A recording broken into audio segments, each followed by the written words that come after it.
Parasara YouTube channel நேயர்கள் அனைவருக்கும் வணக்கம். பரமத்தி வேலூரிலிருந்து சந்திரன் பேசுகிறேன். ஆங்கில புத்தாண்டு சிறப்பு நல்வாழ்த்துக்களை தெரிவித்துக் கொள்கிறேன் நண்பர்களே அனைவருக்கும். இந்த ஆங்கில புத்தாண்டு அனைவருக்கும் நல்ல மனமகிழ்ச்சி, மன சந்தோஷமும், நிறைவான ஒரு நிலைப்பாட்டையும் கொடுக்க வேண்டும் என்பது எல்லாம் வல்ல ஈஸ்வரனையும், பெருமாளையும் வேண்டிக் கொள்கிறேன் நண்பர்களே. அதாவது காக்கும் கடவுளாகிய பெருமாளோட ஆதிக்கத்தில் இந்த புதனோட நாளில் இந்த ஆண்டு பிறக்கிறதுன்னு வச்சுங்களேன். அப்ப இந்த ஆண்டு பலன் என்று பார்க்கும்போது, எந்த மாரி ஒரு நிகழ்பாடை குடுக்கும், எந்த அளவுக்கு இருக்கும் என்பதை நான் அனுபவத்தின் உணர்ந்த ஒரு நிலைப்பாட்டையும், ஜோதிடத்தில் எனக்கு தெரிஞ்ச ஒரு நிலைப்பாட்டையும், உள்ளார்ந்த ஒரு கருத்தையும், நான் உண்மையான ஒரு நிலைப்பாட்டையும் உங்களிடத்தில் பகிர்ந்து கொள்ளலாம் என்று இருக்கிறேன். ஏன்னா, ஜோதிடம் என்பது வழிகாட்டக்கூடிய ஒரு அற்புதமான ஒரு கலை. அந்த ஜோதிடத்தின் மூலம் நம் வழியில் பயணிக்கும்போது, அந்த வழி நல்வழியாக இருக்கக்கூடிய ஒரு தன்மையும் இருக்குன்னு வச்சுங்களேன். ஏன்னா, ஜோதிட வழியில் பயணிக்கும்போது நமக்கு அனைத்து நிகழ்வுகளையும் நல்ல ஒரு நிகழ்வாக அமையும் என்பதுதான் உண்மையான ஒரு நிகழ்பாடுன்னு வச்சுங்களேன். ஏன்னா, எல்லாத்துக்கும் கஷ்டம் வரும், நஷ்டம் வரும், துன்பம் வரும், துயரம் வரும். அனைத்தும் வராமலாம் இருக்காது. அதெல்லாம் எப்படி நம்ம அதிலிருந்து தப்பித்துக் கொள்ளலாம் என்பதுதான், எப்படி ஒரு கடல்ல நீச்சல் தெரிஞ்சவங்க தப்பிச்சு வந்துருவாங்களோ, அது மாரி ஜோதிடத்தை பார்ப்பவர்கள், ஜோதிடத்தை உணர்பவர்களும், அந்த வழியில் பயணிக்கிறவங்களும் அதிலிருந்து தப்பிச்சுக்குவாங்க அப்படிங்கிற ஒரு நிலைப்பாடு. ஏன்னா, கிரகங்கள் குடுப்பதை யாராலும் தடுக்க முடியாது. அது நடந்துகிட்டே தான் இருக்கும். அதிலிருந்து நம்ம எப்படி அதிலிருந்து நம்ம எப்படி நம்மளை காத்துக் கொள்வது என்பது, எப்படி ஒரு மழையில நம்ம ஒரு குடைய பிடிச்சுக்கிட்டு, ஒரு ரெயின் கோட் போட்டுக்கிட்டு நம்ம நனையாம போறோமோ, அது மாரி தாங்க ஜோதிடமும். அப்ப இந்த ஆங்கில புத்தாண்டு என்பது பிறக்கும்போது 1/1/2025. அதாவது இந்த எண்ணு பார்க்கும்போது, அதாவது கூட்டு எண் பார்க்கும்போது 11, கூட்டு எல்லாம் சேர்த்தும்போது 2ஆம் எண்ல பிறக்குதுன்னு வச்சுக்கங்களேன். சந்திரனோட ஆதிக்கத்திலும், புதனோட நாள்லயும் பிறக்குது இந்த ஆண்டு. அப்ப இந்த ஆண்டு பிறக்கும்போது, இதோட நட்சத்திரம் என்று பார்க்கும்போது, பூராட நட்சத்திரம். தனுசு ராசியில இந்த ஆண்டு பிறக்குது. சுக்கிரனோட நட்சத்திரத்தில் இந்த ஆண்டு பிறக்கிறதுன்னு வச்சுக்கங்களேன். அப்ப சுக்கிரனோட நட்சத்திரத்திலும், அந்த சுக்கிர திசைங்கிறது இந்த ஆண்டு எப்படி இருக்கும் அப்படின்னா, அதோட இருப்பு காலம் பார்க்கும்போது, வெறும் 12 நாள் தான் இருக்குதுன்னு வச்சுக்கங்களேன். அதிக நாள் கூட இல்ல. சுக்கிரனோட இருப்பு ரொம்ப 4வது பாதத்துல தான் இருக்காரு சந்திரன். கம்மியான ஒரு நிகழ்பாட்டுல தான் இருக்கு. அதுக்கு சூரிய திசை நடக்க போகுது. சந்திர திசை. இந்த ஆண்டு முழுவதும் 3 கிரகத்தோட தசா காலங்கள் நடக்குதுன்னு வச்சுக்கங்களேன். அப்ப இந்த நிகழ்வு எந்த மாரி ஒரு நிகழ்வை அனைவருக்கும் ஏற்படுத்தும் என்பதுதான் இன்றையோட ஆண்டு பலன்னு வச்சுக்கங்களேன். அப்ப ஆண்டு பலன்னு ஆண்டுக்கு சொல்ல முடியுமா? மனிதருக்கு சொல்ல முடியுமான்னு பார்த்தா, பொதுவா ஆண்டுக்கு என்ன வேணாலும் சொல்லலாம் அப்படிங்கிற ஒரு நிகழ்பாடு இருக்குது. அது பொதுவான ஒரு மாற்றத்தெல்லாம் இருக்குன்னு வச்சுக்கங்களேன். இப்ப இந்த ராசி ரீதியாக இந்த ஆண்டு ஏன்னா, ஒவ்வொரு ஆண்டும் ஒவ்வொரு நிகழ்பாட்டை கொடுத்து கொண்டு தான் இருக்கிறது. அதுல எந்த ஒரு மாற்றமும் கிடையாதுங்க. அப்ப அதே மாரி இப்ப முடிஞ்சு போன ஆண்டும் நமக்கு எதையுமே நம்ம அந்த ஆண்ட குறை சொல்லலான்னு பார்த்தா சொல்ல முடியாதுங்க. அதே மாரி வரப்போற ஆண்டும் நமக்கு ஒரு மகிழ்ச்சிய கொடுக்கக்கூடிய ஒரு ஆண்டா தான் இருக்கும். ஏன்னா சுக்கிரனோட அ நட்சத்திரத்தில் பிறக்கறதுனால, அதுவும் காலதேவனுக்கு 9ஆம் இடம் பாக்கியத்த கொடுக்கக்கூடிய இடத்துல அதாவது சந்திரன் 4க்குடைய மேச ராசிக்கு 4க்குடைய சந்திரன் 9ல போய் பாக்கியத்தில் இருக்கார். ஒரு கேந்திரத்துக்கு அதிபதியா வரக்கூடியவர் திரிகோணம் ஏறுவது ஒரு பாக்கியத்தை ஏற்படுத்தும் என்பது நிதர்சனமான ஒரு உண்மைதான். யாருக்கு பாக்கியம் கொடுக்கும்? ஏன்னா, சூரியன், சந்திரன் சேர்க்கை பெற்று தனுசு ராசியில் இருக்காங்க. இந்த ஆண்டு பிறக்கும்போது. யாருக்கு பாக்கியம் என்று பார்க்கும்போது, தெய்வத்தை வழிபடுறவங்களுக்கு பாக்கியம் எளிதாக கிடைக்கும். ஏன்னா, சூரியன், சந்திரன் சேர்க்கை பெற்றிருப்பது ஒரு அமாவாசை யோகம் என்று சொல்லக்கூடியது. அப்ப அந்த சூரியனும், சந்திரனும் சேர்க்கை பெற்று இந்த ஆண்டு பிறக்கிறது. அப்ப தாய் தந்தையரை முதலாவதாக வணங்குவது ஒரு சிறப்பை தரும்னு வச்சுக்கங்களேன். ஆ இந்த ஒரு நிகழ்பாடு நான் எதுக்கு சொல்றேன்னா, இந்த கிரகங்கள் எப்படியெல்லாம் ஒரு சேர்க்கை பெற்றிருக்குது, அந்த சேர்க்கைக்கு உண்டான பலனை ஏன்னா, சேர்க்கை பெற்ற கிரகம் தான் யோகத்தை செய்யுங்க. தனிச்ச கிரகம் யோகத்தை செய்யாது. அப்ப இந்த ஆண்டு எது எது சேர்க்கை பெற்றிருக்குன்னு பார்க்கும்போது, அதாவது சுக்கிரனும், சனியும் சேர்க்கை பெற்றிருக்காங்க. சுக்கிரன் கலஸ்திரக்காரகன், சனி கர்மக்காரகன். அப்ப இந்த ஆண்டுக்கு கலஸ்திரத்துக்கு உண்டான நிலைப்பாடு யாரெல்லாம் பிரிந்து வாழ்கிறார்களோ, அவங்கெல்லாம் ஒன்று சேரக்கூடிய ஒரு அமைப்பு இந்த ஆண்டு குடுத்துருங்க. அதே மாரி யாருக்கெல்லாம் திருமணம் ஆகாம இருக்கிறவங்களோ, அவங்களுக்கெல்லாம் இந்த ஆண்டு திருமணத்தை நடத்தி கொடுக்கக்கூடிய ஒரு ஆண்டா இருக்கும். ஏன் அத சொல்றேன்னா, கலஸ்தரக்காரகன் 2க்கும் அதிபதியா வரக்கூடிய சுக்கிரனும், 7க்கு அதிபதியா ஒரு சுக்கிரனும் 11ல போய் இருக்கார். அப்ப லாபஸ்தானம் என்று சொல்லக்கூடிய இடத்துல இருக்காங்க. அப்ப எது மூலியமா லாபம் என்று பார்க்கும்போது, திருமணம் நிகழ்வு மூலியமாக சுப நிகழ்வுகள் அதிகமா நடக்கக்கூடிய ஒரு லாபங்கள், அந்த கர்மக்காரகன் அதனோட சேர்க்கை பெற்றிருக்கலாம். இதோட நிகழ்பாடுகள் அதிக அளவில் நடக்கக்கூடிய ஒரு தன்மை இந்த ஆண்டு பிறக்கிறதுங்க. அதான் ஒரு நிகழ்பாடை குடுக்கும்னு வச்சுக்கங்களேன். அப்ப இந்த ஆண்டோட தன்மைய பார்க்கும்போது, அடுத்த எது எது சேர்க்கை பெற்றிருக்கு பார்த்தீங்கன்னா, சூரியனும், சந்திரனும் சேர்க்கை. தனுசு ராசியில் சேர்க்கை பெற்றிருக்காங்க. இது வந்து ஒரு பாக்கியத்த கொடுக்கக்கூடிய ஒரு தன்மை இருக்குன்னு வச்சுக்கங்களேன். அப்ப தாய் தந்தையரை முதல் தெய்வமாக வணங்குவது ஒரு சிறப்பை தரும். தாய் தந்தையரை யாரெல்லாம் அரவணைச்சு கொண்டு போறாங்களோ, பாதுகாத்து கொண்டு போறாங்களோ, அவங்களுக்கெல்லாம் ஒரு தெய்வம் அனுகூலம் கிடைக்கக்கூடிய ஒரு ஆண்டாக இந்த ஆண்டு இருக்குன்னு வச்சுக்கங்களேன். அப்ப மத்த கிரகங்கள்லாம் ஒரு தனிச்சு தான் இருக்குது. அப்ப தனிச்ச கிரகத்துக்கு தனித்துவமான ஒரு பலன் உண்டுன்னு வச்சுக்கங்களேன். அப்ப இதெல்லாம் வந்து ஒரு பொதுவான இந்த ஆண்டு பிறக்கிறதே கன்னியா லக்கினத்தில் பிறக்குது. லக்கினத்துக்கு கேந்திரத்தில் பலம் பொருந்திய கிரகங்கள் இருக்காங்க. அதாவது கேந்திரத்தில் பார்க்கும்போது சூரியன், சந்திரன் முதல் கேந்திரத்தில் இருக்கக்கூடியது சூரியனும் சந்திரனும் இருக்காங்க 4வது இடத்துல. அடுத்தது கேந்திரத்தில் ராகு பகவான் பலமா இருக்காருன்னு வச்சுங்களேன். அப்ப ராகு 7ல் இருக்கார். அப்ப அந்நிய ஒரு தொடர்பு நிலையின் மூலமாக நிறைய நம்மளோட வர்த்தகம் அதிகரிக்கும்னு வச்சுங்களேன். அந்நியத்தோட ஒரு வர்த்தகம் அதிகரிக்கக்கூடிய தன்மை இருக்கும்னு வச்சுங்களேன். ஏன்னா, இந்த குரு பகவானும் கோச்சார ரீதியா பார்க்கும்போது, இப்போ வந்து பாக்கியத்தில் இருக்கார் குரு பகவான். அடுத்தது 10க்கு தொழில் ஸ்தானத்துக்கு போறார். குருவும் ஒரு கேந்திராதிபதி கேந்திரத்துக்கு போவது ஒரு பலத்தை கொடுக்குதுன்னு வச்சுங்களேன். பலம் பெறுகிறார் என்று ஒரு இதை எடுத்துக்கலாம். அப்ப இந்த தன்மையெல்லாம் பார்க்கும்போது இந்த ஆண்டு ஒரு சுப நிகழ்வையும் மங்களத்தையும் ஏற்படுத்தக்கூடிய ஒரு ஆண்டாக இருக்கும்.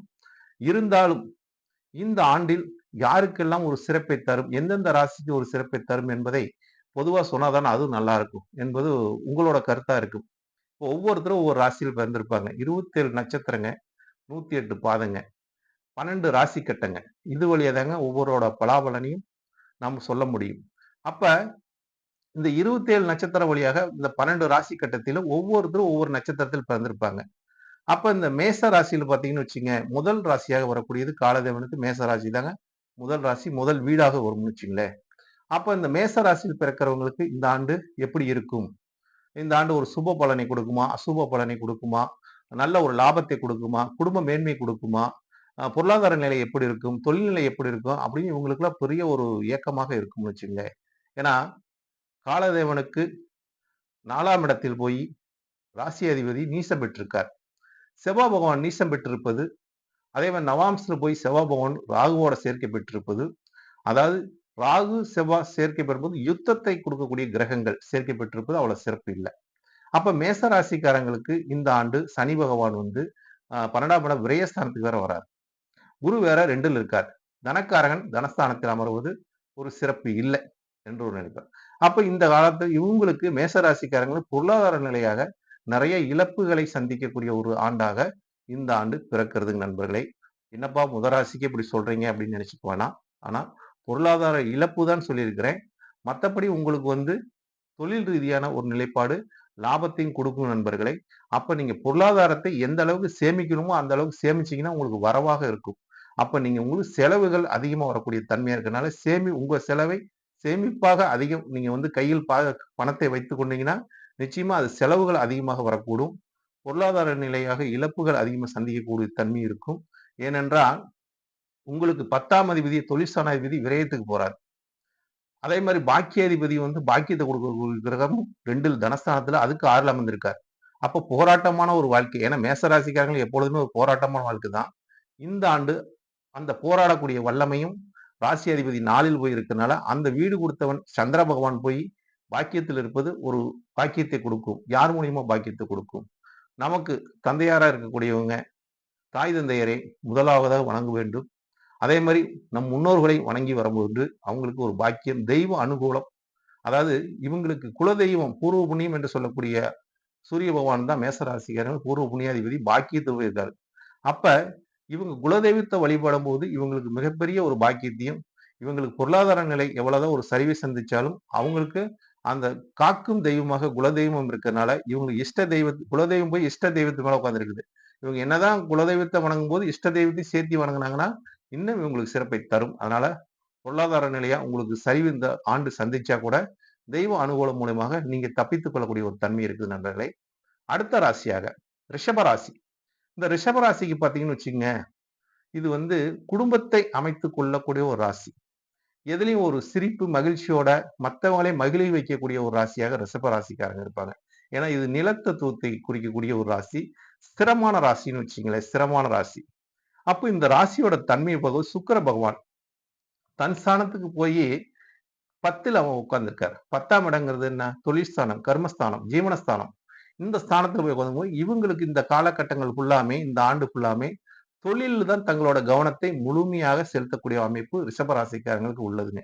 அப்ப இவங்களுக்கு இந்த ஆண்டு தொழில்ல ஒரு முன்னுக்கு வரக்கூடிய தன்மையும், தொழில நல்லா பார்க்கக்கூடிய தன்மையும், தொழில்னால நல்லா வளர்ச்சி பெறக்கூடிய தன்மையும் இவங்களுக்கு ஏற்படுத்தி குடுத்தே தீரும். ஏன்னா, ஜீவனக்காரன் கூட, அதாவது கர்மக்காரன் கூட சுக்கிர பகவான் சேர்ந்திருப்பது 2 நட்பு கிரகம். அப்ப நட்பு மூலியமாக இவங்களோட தொழில் நிலை இந்த ஆண்டு சிறப்பாக இருக்கக்கூடிய அமைப்பு இருக்குதுன்னு வச்சுங்களேன்.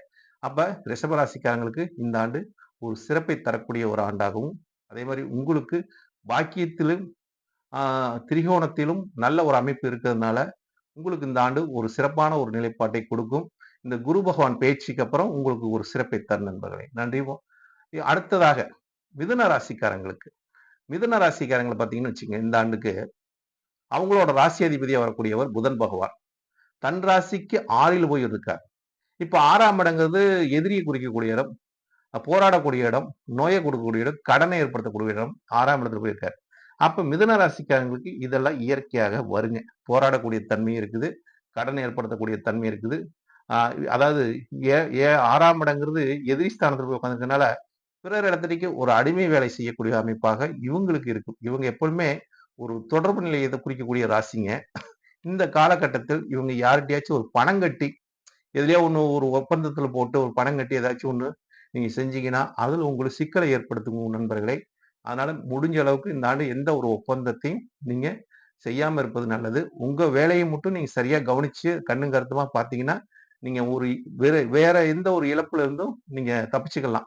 இல்லாட்டி உங்க ராசி அதிபதி போய் 6ல் இருக்கிறனால, அது காலதரனுக்கு 8ஆம் இடமா இருக்கிறனால, உங்களுக்கு போய் ஏதாச்சும் நீங்க ஒப்பந்தம் போட்டீங்கன்னா, அதில மாட்டிக்குவீங்க. முடிஞ்ச அளவுக்கு ஒப்பந்தத்தில் எதிலும் சைன் பண்ணாம, நீங்க உங்க வேலைய மட்டும் கரெக்ட்டா பார்த்துட்டு வந்தீங்கன்னா, எதிலும் முதலீடு அதிகம் செய்ய வேண்டாங்க. ஏன்னா, குரு உங்களுக்கு பாதகாதிபதி உங்க ராசிக்கு வர்றாரு வேற. பாதகத்தை கொடுக்கக்கூடிய தன்மை, நண்பர்கள் மூலியமா பாதகத்தை ஏற்படுத்தக்கூடிய தன்மை, கூட்டு பிசினஸ் இந்த ஆண்டு உங்களுக்கு சிறப்பை தராது. 7ஆம் இடத்துல பார்த்தீங்கன்னா, சூரியனும் சந்திரனும் சேர்க்கை பெற்றிருக்கனால, சூரியன் உங்களுக்கு யோகத்தை குடுக்கலாம். சந்திரனும் உங்களுக்கு தனாதிபதியா வரக்கூடிய கிரகம் 7ல் போய் இருக்காரு. இருந்தாலும் சூரியன், சந்திரன் சேர்க்கை பெற்று அங்க இருக்கிறனால, பாதகத்துல இருக்கிறனால, உங்களுக்கு பொருளாதார நிலையமா, அதாவது தனம் மூலியமாக பாதகத்தை உண்டாக்கக்கூடிய தன்மை இருக்குது. உங்க முயற்சி ஒரு பாதகத்தை நோக்கி போறதுனால, அதனால நீங்க பெருசா எந்த இதுலயும் கவனம் செலுத்தாம இருந்தீங்கன்னா, எதுலயும் முன்னெச்சரிக்கையோட, அதாவது கவனங்கிறது வேற ஏதாவது தொழில் முதலீடு போட்டு அதுல நீங்க ஆசைப்பட்டீங்கன்னா, அது உங்களுக்கு நிராசையா போயிரும். அதனால நீங்க இந்த காலகட்டத்தில ஒரு கவனமுடன் உங்களோட செயல்பாடுகள் இருந்துச்சுன்னா, உங்க முயற்சி கொண்டு, தன்னம்பிக்கை கொண்டு நீங்க எல்லாத்துலயும் தப்பிச்சுக்கலாம். அப்படிங்கிற ஒரு தன்மை தான் உங்களுக்கு இந்த ஆண்டு எனக்கு தெரிஞ்ச ஒரு உண்மையான ஒரு நிகழ்பாட்டை எடுத்து வைக்கிறேன் நண்பர்களே. அதுக்கப்புறம் உங்களோட ஜாதகத்து ரீதியாக என்ன நடக்கும், ஏது நடக்கும் என்பதை துல்லியமாக தெரிஞ்சுக்கலாம். அடுத்த ராசியாக கடக ராசி. இந்த கடக ராசியை பார்க்கும்போது, ராசியாதிபதி கடக ராசிக்கு அதிபதியா வரக்கூடிய சந்திரன். தன் ராசிக்கு போய் 6ல் 2ஆம் அதிபதியோட சேர்க்கை பெற்று 6ல் இருக்கார். அப்ப கடன் வாங்கக்கூடிய சூழ்நிலை கடக ராசிக்காரங்களுக்கு அதிக அளவில் இருக்கும். கடன் வாங்கின கடனை கட்டக்கூடிய சூழ்நிலை வரும்னு வச்சுங்களேன். ஏன்னா, கடன்காரன் கூட ஒரு போக்குவரத்து இந்த ஆண்டு இவங்களுக்கு அதிக அளவில் இருக்கக்கூடிய தன்மை, ஒண்ணு கடனை தீர்க்கக்கூடிய ஒரு தன்மையும், கடன் வாங்கி அதனால ஒரு ஏதாச்சும் ஒண்ணு செய்யக்கூடிய தன்மையும், ஒரு வீடு கீது வேலை செய்யலாம் அப்படின்னா, அது கடன் வாங்கி தான் செஞ்சாகணுங்க. ஏன்னா கடன் வாங்காம எதுவும் செய்ய முடியாது. அப்படிங்கிற ஒரு தன்மை இந்த இந்த காலகட்டம் உங்களுக்கு ஏற்படுத்தும். அதே மாரி உங்களுக்கு அஷ்டம சனியா வரக்கூடிய சனி பகவான் விலகுறார். மார்ச்சுக்கு மேல விலகுறார். மார்ச்சுக்கு சனி பெயர்ச்சி வேற வருது. அப்ப அஷ்டம சனி விலகுறனால, உங்களுக்கு இருட்டில் இந்த இந்த ஆண்டு போன 2024ஆம் ஆண்டு முழுவதும் ஒரு கஷ்டத்தையும், ஒரு நஷ்டத்தையும் சந்தித்தவர்கள் கடகராசிக்காரங்கள் என்று சொல்லலாம். அடுத்து வரக்கூடிய ஆண்டு 2025 ஆண்டு, இந்த ஆண்டு உங்களுக்கு ஒரு புதுமையான ஒரு நிகழ்ப்பாட்டையும், ஒரு உற்சாகத்தையும், மனதுக்கு ஒரு தன்னம்பிக்கையும் கொடுத்து, ஒரு மன ரீதியான ஒரு உற்சாகத்தை ஏற்படுத்தக்கூடிய ஒரு ஆண்டாக இந்த 2025ஆம் ஆண்டு உங்களுக்கு சிறப்பான ஒரு நிலைப்பாட்டை கடகராசிக்காரங்களுக்கு குடுக்கும். அதாவது மன ரீதியான ஒரு சிறப்பை தருங்க நண்பர்களே. இவ்வளவு நாள் பட்ட கஷ்டத்துக்கு உங்களுக்கு நல்ல ஒரு பலனை கொடுக்கக்கூடிய ஒரு தன்மை இருக்குது. இப்போ உங்களுக்கு ஒரு 4 ராசிக்கு சொல்லியிருக்கேன். மேச ராசி, ரிஷப ராசி, மிதுன ராசி, கடக ராசி. இந்த 4 ராசிக்கு சொன்னாலும் இதே ஒரு 5 நிமிஷம் ஆயிடுச்சுங்க. அடுத்ததாக வரக்கூடிய ராசிகள் இன்னும் 8 ராசிகள் இருக்குது. அந்த 8 ராசிக்கும் வரிசையாக பலன் சொல்லிட்டு வருகிறேன். இதை கேட்ட அனைவரும் உங்களோட கருத்துக்களையும் இந்த பராசர யூடியூப் சேனல் வழியாக உங்களோட கருத்தையும் கமெண்டையும் பதிவிடுங்க நண்பர்களே. நன்றி, வணக்கம், வாழ்க வளமுடன். மீண்டும் ஒரு ராசி பலனில் உங்களை சந்திக்கிறேன். வாழ்க வளமுடன். பரமத்தி வேலூர் சந்திரன்.